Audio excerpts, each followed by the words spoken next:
하나님 앞에 예배로 모일 수 있는 축복 주신 것을 감사를 드립니다. 우리가 하나님 앞에서 산다는 것이 얼마나 복된 것인지 그것은 누린 자만 아는 것 같아요. 특별히 복음을 가지고 살 때 이 복음이 나를 살린다는 것은 굉장한 축복입니다. 왜냐하면 복음은 사실 모든 사람을 살리는 완전한 길이기 때문에 그러죠. 그래서 오늘 본문에도 보면 우리가 사람 앞에 설 것이냐 하나님 앞에 설 것이냐 분명하게 말씀을 하나님은 항상 하고 계세요. 그 말씀에 내가 바라보지 않고 귀 기울이지 않으면 무엇을 들어야 될지 무엇을 말해야 될지 또 어떤 길을 가야 될지 길을 잃어버리고 할 것을 못하게 되어지는 거죠. 그래서 하나님은 우리에게 항상 말씀하시고 그 말씀의 흐름 속에 있기를 원하시는 겁니다. 실질적으로 사람들이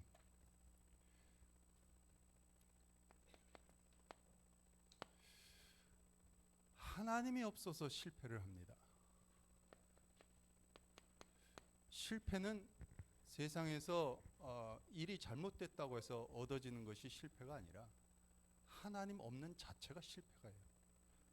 그래서 출발부터 실패로 시작이 되어지면 아무리 세상에서 학벌을 가지고 또 재산을 불리고 남한테 인정을 받고 좋은 위치에 올라서서 일을 한다 할지라도 더 나가서 많은 일을 하면서 선의를 베푼다 할지라도 그 자체가 실패예요. 왜? 하나님 없는 인생은 죽은 인생이기 때문에 그렇습니다. 그래서 하나님께서 우리한테 말씀하시는 부분이 있어요. 그게 뭐냐면 바로 길을 알라는 얘기예요. 사람들이 이 길을 몰라서 실패를 합니다. 이 길을 하나님께서는 처음부터 우리한테 주셨어요. 창세기 3장 15절에 어떤 길을 주셨냐? 유일한 길을 주셨어요. 세상 그 어디에도 얻을 수 없고 찾을 수 없고 그리고 만날 수 없는 유일한 길을 주셨어요. 그것이 바로 여인의 후손 되신 예수 그리스도입니다. 그 그리스도를 통하여서 하나님이 하시는 방법이 있어요. 그것이 바로 출애굽기 3장 18절 말씀입니다. 그 방법이 유일한 방법이에요. 길을 유일하게 주신 것뿐이 아니라 방법도 유일한 방법을 주셨어요. 그래서 종교 생활을 하던 아니면 선의를 썼던 공의를 썼던 어떤 것을 하더라도 그것은 방법이 될 수 없어서 하나님을 만날 수가 없는 것이죠. 그런데 이 길을 통하여서 하나님 앞에 만나지고 그 방법을 통해서 하나님 앞에 서면 실질적으로 이사야 7장 14절 말씀처럼 하나님은 영원히 함께 하십니다. 이게 답이에요. 유일한 길, 유일한 방법, 영원히 함께 하시는 하나님. 그렇기 때문에 마태복음 16장 16절 말씀처럼 오직이 되어져야 됩니다. 왜? 이 길을 우리에게 가지고 오신 분이 그리스도이기 때문에 예언되어졌던 그 예수 그리스도 즉 여인의 후손이 육신으로 오셔서 우리와 함께 하시기 때문에 오직이 될 수밖에 없고 오직이 되어져야 하는 것이죠. 그래서 말씀의 흐름을 따라가야 되는 겁니다. 그런데 사람들은요, 길만 모르는 것이 아니라 진리를 몰라요. 이 진리를 못 찾기 때문에 많은 학식을 취하고 또 상식을 갖고 그리고 세상에서 열심히 살면 모든 것이 되는 줄 알아요. 그러나 하나님께서는 이 진리를 딱 정해 놓으셨어요. 이 진리를 못 찾으면 어떻게 산다? 자기가 가지고 있는 생각, 마음이 딱 굳어지기 때문에 세상의 이념이나 사상에 묶여서 살 수밖에 없어요. 그것으로서는 하나님을 만날 수가 없게 되는 것입니다. 그래서 고린도후서 10장 4절로 5절 말씀에 보면 사단이 망대를 세웠다. 사단이 진을 쳤다. 내 생각과 마음을 붙잡았다. 나를 완전히 무너뜨린다. 이렇게 표현을 하고 있는 거예요. 그래서 하나님께서 우리에게 이 생명이 필요하구나라는 것을 말씀하고 계시는 겁니다. 생명이 없이는 하나님을 만날 수가 없고 생명을 찾기만 하면 하나님 안에서 온전히 살 수 없는데 생명이 없으니까 어떻게 돼요? 우상 숭배를 할 수밖에 없는 거예요. 출애굽기 20장 3절에 보면 다른 신을 찾아가요. 찾는 정도가 아니라 숭배하면서 그 자손들이 계속해서 실패의 길로 갈 수밖에 없는 그 길을 걷게 되는 거예요. 왜? 생명이 없기 때문에 그러죠. 그 정도가 아니라 고린도전서 10장 20절 말씀처럼 대를 이어가면서 제사 지내면서 계속 사단 숭배하는 이런 모습이 되어지고 있는 것입니다. 그래서 하나님께서 우리에게 요한복음 14장 6절 말씀처럼 길과 진리와 생명 되시는 그리스도를 만나기를 원하시고 보내주신 것입니다.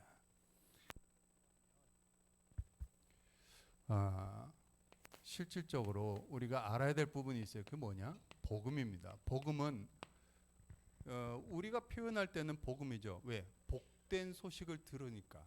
그래서 복음이라고 하죠. 영어로는 뭐 가스펠하고 뭐 각 나라 말이 있습니다만 중요한 건 뭐다? 복음은 우리에게 가장 중요한 것을 주는 생명이에요. 이 생명이 없이는 그리스도를 만날 수도 없고 찾아갈 수도 없고 생명을 누릴 수도 없어요. 그렇기 때문에 복음이라는 단어로서 우리에게 오셨는데 그것이 바로 그리스도예요. 그래서 이 그리스도에 대한 가장 근본적인 본질을 알아야 됩니다. 그리스도께서 우리에게 복음을 주신 이유는 다른 것이 아니에요. 영원한 생명 때문에 그래요. 하나님이 우리에게 생명을 주시지 않으면은 우리는 하나님 앞에서 살 수가 없죠. 근데 이 생명의 가장 가치 있게 우리에게 다가오는 것이 뭐다? 우리가 죽었기 때문에 구원을 받아야 된다. 그 말씀을 주시는 거예요. 그래서 하나님께서 이런 말씀을 하셔요. 영원한 생명을 통하여서 사실적으로 길도 못 찾았고 진리도 없이 살았고 생명도 없이 살다 보니까 우리의 상태가 굉장히 심각해지는 거예요. 그래서 이 상태가 너무 중요한 걸 아시고 영혼이 상태가 온전히 회복되기를 원하셔요. 그래서 우리에게 이 상태를 온전케 하기 위해서 하나님이 은혜를 베풀어 주셨어요. 그게 하나님의 사랑입니다. 그 은혜로 인해서 우리가 하나님을 믿음으로 말미암아 자녀가 되어주는 이런 축복 속에 있게 되는 거죠. 그래서 이 은혜를 못 받으면 아무리 세상에서 잘 나가도요 인생이 허무할 수밖에 없는 거예요. 자녀에게 많은 것을 물려줘도요 그것이 오히려 자녀한테 복이 아니라 독이 되어져요. 그게 무서운 거예요. 그게 바로 예언되어진 모습입니다. 세상의 모습이에요. 그래서 하나님께서는 우리에게 이 영적인 상태를 굉장히 중요시하라고 늘 말씀하고 계세요. 이 상태가 무너지게 되어지면 세상에서 고칠 방법이 없어요. 여기 지금 병원이고 많은 의사 선생님들, 의료진들이 있지만 할 수 있는 게 한계가 있는 거예요. 육신적인 부분에 조금 도와줄 수 있는 것밖에 없지 영적인 부분 전혀, 심지어 정신적인 부분도 도울 길이 없어요. 유일하게 하나님을 만나고 하나님 안에서 이 상태를 유지할 수 있는 것이 하나님 앞에 은혜 받는 것밖에 없습니다. 그게 하나님의 말씀이고 하나님께서 주시는 은혜를 통해서 내가 고백할 수 있는 하나님 앞에서의 자녀의 모습으로 사는 거예요. 그래서 은혜와 믿음은 반드시 하나님의 자녀로서 온전히 누리고 살아가야 되는 것이죠. 그렇게 되어지면 이 상태가 온전해질 때 내가 이 답을 가지고 살 수가 있게 되는 거죠. 이 답을 가지고 산다는 게 뭘까? 하나님은요 눈에 보이지도 않고 또 잡히지도 않고 실질적으로 만날 수도 없어요. 그런데 하나님 우리를 늘 24시간 1분 1초도 놓치지 않고 만날 수 있고 함께 할 수 있어요. 그게 뭐다? 언약적으로 만나는 거예요. 하나님의 말씀으로 만난다는 얘기예요. 그래서 이 답을 가지고 산다는 것은 언약적인 소통을 말하는 거예요.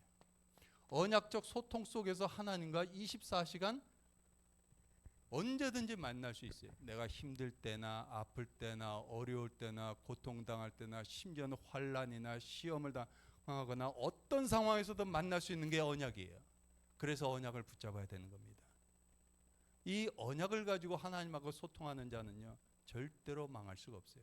남이 볼 때는 야 그게 인생이냐, 나 같으면 그렇게 안 산다, 이런 소리를 하는 것 같지만요, 심지어는 성경에도 나왔지만 뭐 나라적으로 어렵고 가정적으로 어려서 노예도 되고 포로도 되고 속국도 되는 이런 일이 벌어진다 할지라도 언약적으로 사는 자에게는 하나님이 함께 하시고 그 인생을 통해서 하나님의 나라 일을 온전히 이루어 가시는 거예요. 그렇기 때문에 하나님 안에서 이 본질적인 그리스도를 통하여서 내 상태와 답을 온전히 유지하면 사실 우리는 아무것도 두려워할 것도 없고 염려할 것도 없고요. 실패할 것도 없는 거예요. 그래서 하나님은 오늘도 그리스도를 통해서 하나님을 만나기를 원하시는 겁니다. 이 그리스도가 나의 영원한 주인이 될 때 우리가 하나님 안에서 온전한 삶이 되어지죠. 그러면 이것이 말씀으로 끝나는 것이 아니라 그것이 나를 통해서 전달되어지는 말씀 운동으로 나타나져야 돼요. 왜? 많은 사람이 이걸 모르고 있어요. 그렇기 때문에 이 말을 증거를 해야 돼요. 이 말을 증거하는 걸 보고 말씀으로 우리가 운동한다 이런 표현을 쓰죠. 그 사실을 통해서 우리는 증인이라는 모습으로 하나님과 현장에서 서게 되는 것입니다. 그러면 이 증인의 모습으로 우리가 설 때 하나님께서 우리를 통해서 이루어 가시는 부분들이 있어요. 그것이 뭐다? 바로 하나님의 목적이에요. 하나님의 목적은 다른 데 있지 않습니다. 앞서도 얘기했지만 영혼이 구원받기를 원하는 거예요. 디모데전서 2장 4절 말씀에 보면 하나님은 모든 사람이 구원을 얻으며 하나님을 알기를 원한다 이런 말씀하셔요. 특별하게 어떤 계층은 아니면 어떤 잘못한 사람은 제외하고 잘 사는 사람 뭐 내 마음에 들면 되고 내 마음에 안 들면 안 되고 이런 것이 없어요. 모든 사람이 하나님 앞에서 구원받기를 원하고 구원으로 끝나는 것이 아니라 어떻게? 하나님을 알기를 원한다. 어떻게 알아요? 앞에 말한 이 본질이에요. 이걸 알아가야 되는 거예요.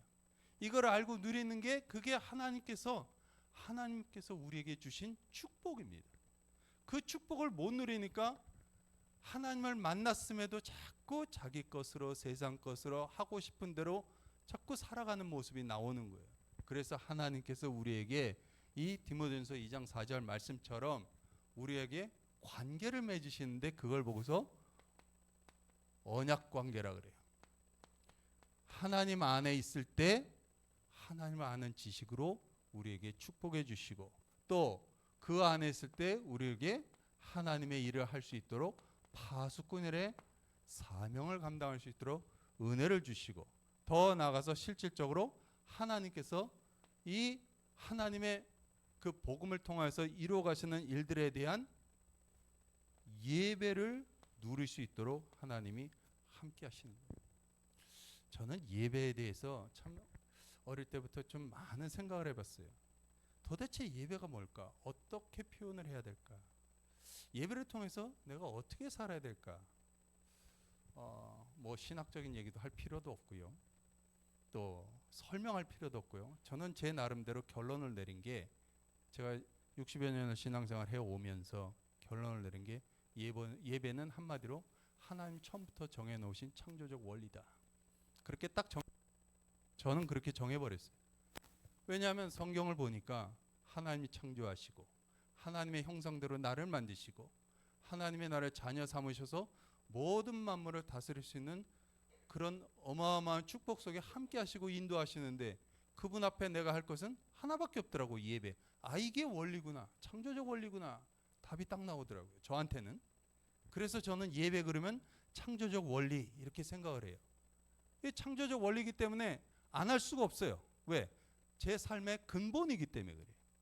근본이 원리인데 다른 거 자꾸 가지고 하면은 그거는 틀린 거잖아요. 그거는 실패하는 길이잖아요.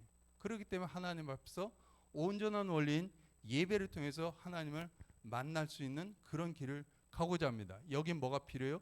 하나님의 주시는 말씀, 또 그걸 통한 기도. 왜 말씀일까요? 하나님은 지금도 하나님의 계획과 뜻을 이루어서 하나님의 나라를 이루어 가십니다. 그걸 이루어 가시는 과정 속에 말씀은 흐름이 있어요. 그렇기 때문에 말씀을 통해서 이 흐름을 보지 못하면 내가 하나님 앞에 기도할 때에 예배 드렸어. 오늘 집에 갈 거야. 이제부터는 일주일은 4시간이야. 이렇게 하면 끝나버리죠. 그런데 하나님은 이 말씀의 흐름 속에서 하나님과 소통하기를 원하셔요. 그게 기도예요. 하나님과 소통할 수 있는 자. 하나님과 소통할 때 하나님의 계획이 성취가 되어지고 하나님의 뜻과 계획에 내가 방향이 맞춰지고 그것 통해서 하나님의 시간표 속에서 하나님 이루어 가시는 응답들을 보게 되어지는 것이죠. 그렇기 때문에 이 예배는 너무너무 중요한 부분이에요. 왜? 나를 살리는 길이기 때문에 그래요. 또 이 예배는 복음이 증거되는 곳에서 하나님의 영광 받으시기 때문에 그래요.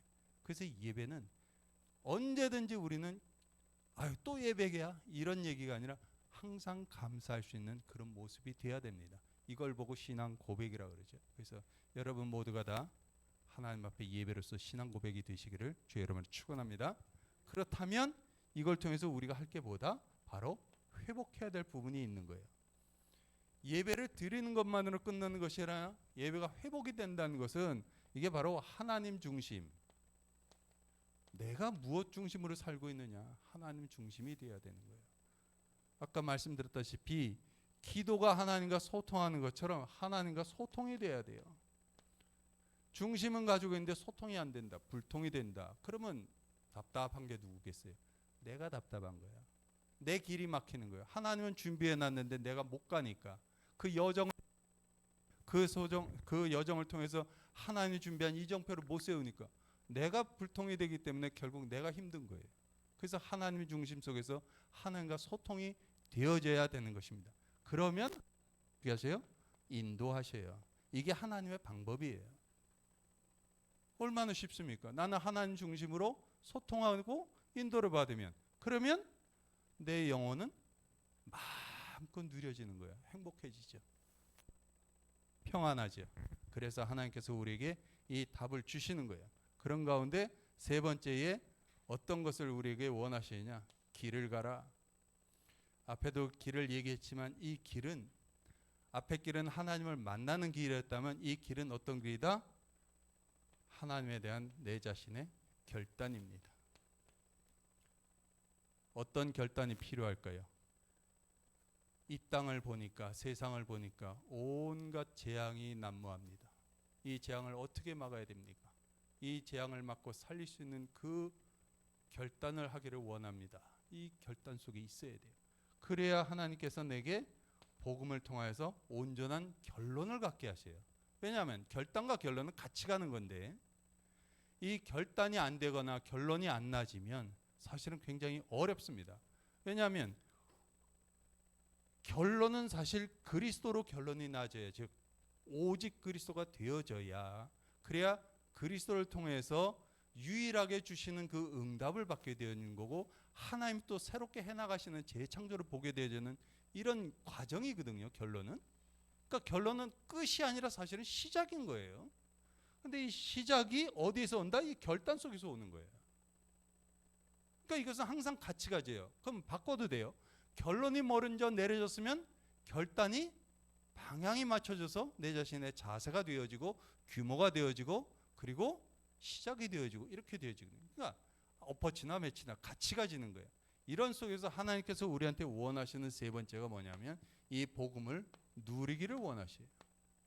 그렇죠.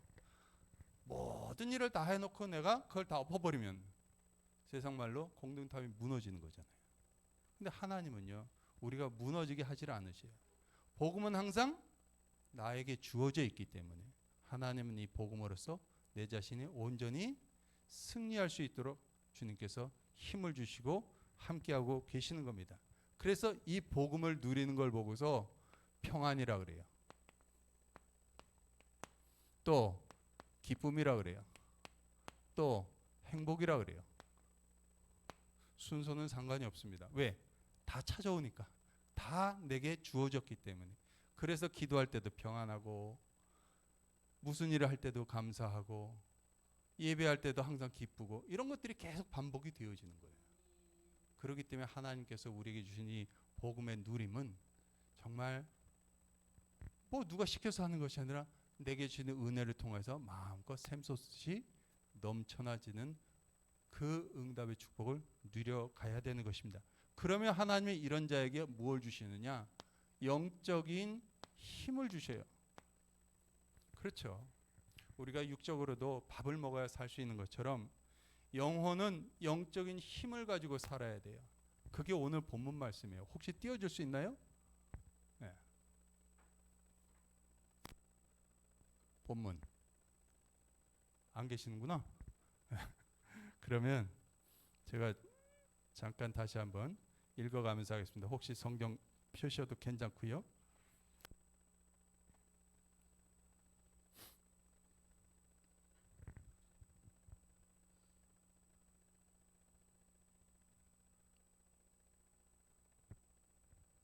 얘가 화면이 잠깐 고장이 났네요.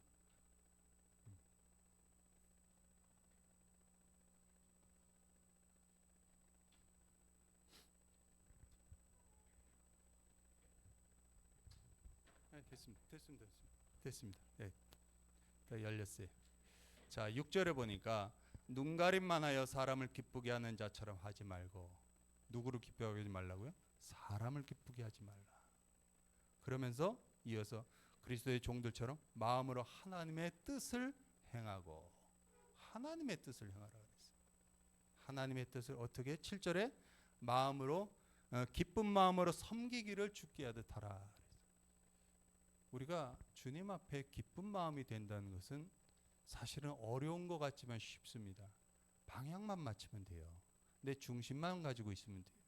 근데 이 중심이 다른 데로 쏠리면 그때는 기쁜 마음이 안 되어지거든요. 그래서 하나님은 그 부분을 우리한테 말씀하고 계시는 거예요. 근데 그 말씀을 하면서 토를 다루셨어요. 그게 하반절에 뭐라 그래요? 사람들에게 하듯 하지 말라. 사람을 기쁘게 하는 것처럼 조건적이거나 이익을 보면서 하지 말라는 얘기예요. 하나님 앞에는요, 하나님이 내게 조건 없는 구원을 주시고 함께 하시는 것처럼 조건 없이 하나님 앞에 감사함으로, 평안함으로, 기쁨으로 우리가 하나님 앞에 말씀을 주시고 계시는 겁니다. 그래서 건너뛰고 10절에 보니까 이렇게 말해요. 주 안에서와 그 힘의 능력으로 강건해라, 이렇게 말씀하시고요. 11절에는 마귀의 관계를 능히 대적하기 위하여 하나님의 전신갑주를 입으라. 자, 그러면 우리가 보통 하나님의 전신갑주를 입어야 된다, 영적 무장해야 된다. 네, 맞는데 문제는 앞에 부분이 주님께 하는 마음이 안 들고 또 사람에게 하는 것처럼 그런 식으로 무장을 하면 이게 온전히 무장이 안 되는 거예요.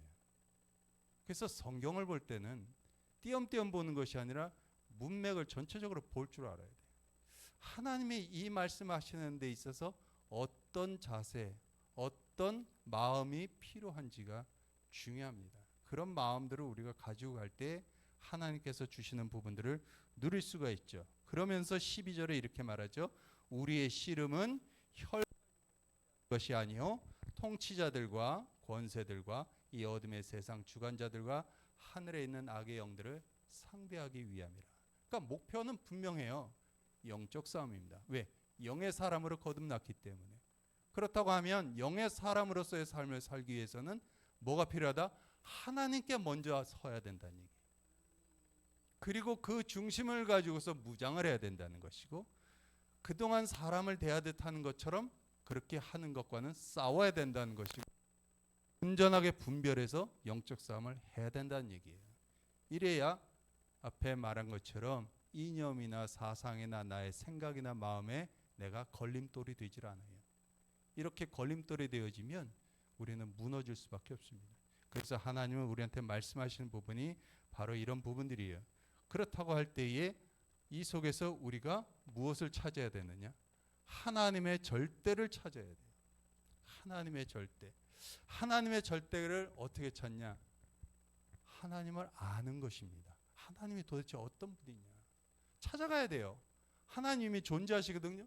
그분을 만났으면 하나님이 어떤 분인지 알아야 되잖아요. 알아야 돼요.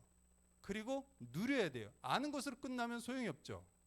우리가 학교 다니면서 많은 공부를 해서 학식은 있어요. 지식은 있단 말이에요.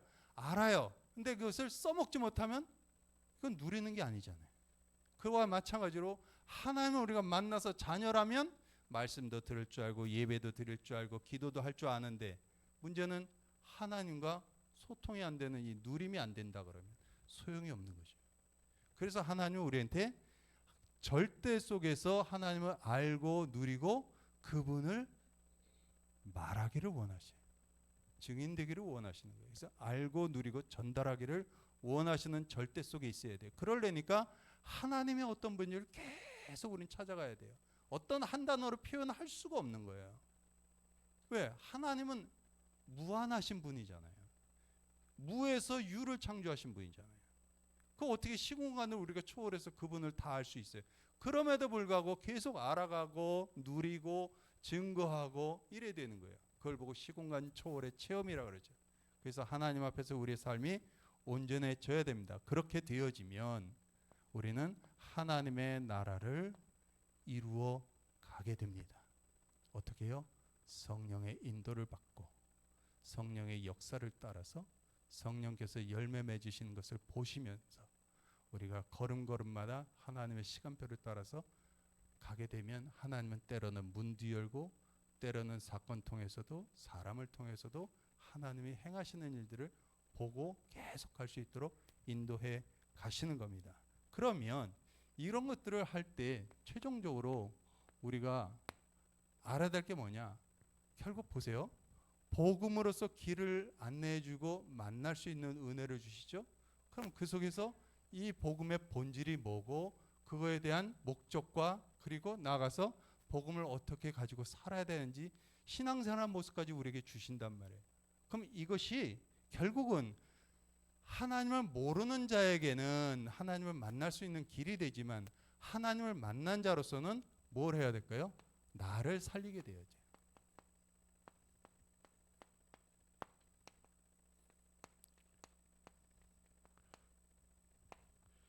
복음이 나를 살리지만 그것이 나를 통해서 전달되어질 때 복음이 운동이 되어집니다.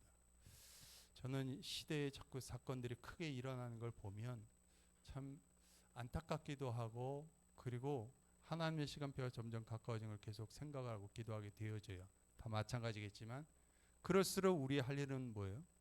오늘이라는 주어진 시간 속에서 오늘에 가는 현장과 일과 업 속에서 그리고 만남 속에서 이 복음이 오늘도 증거되어져서 복음 만날 자에게 온전하게 전달될 수 있기를 기도하고 있어요. 왜? 그것이 내가 할 일이니까. 그걸 통해서 하나님은 하나님의 나라를 이루어 가시기 때문에. 그래서 한 구절만 볼게요. 성경을 베드로전서 1장 9절에 보면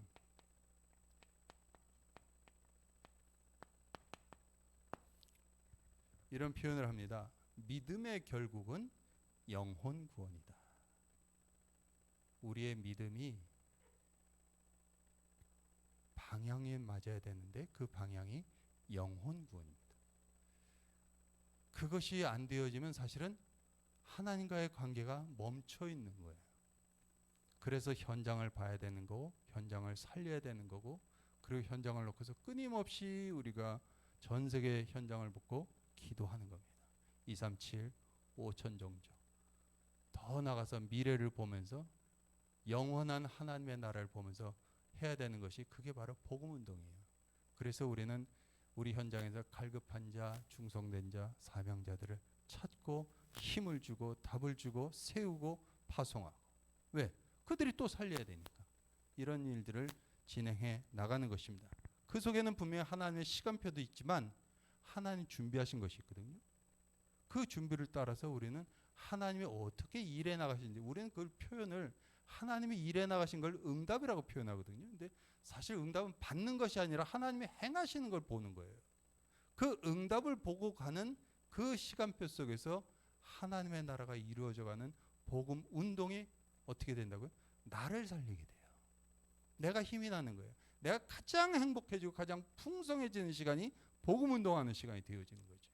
그렇기 때문에 오늘도 하나님 나를 사용하여 주옵소서. 인도해 주옵소서. 하나님 영광 받아 주옵소서.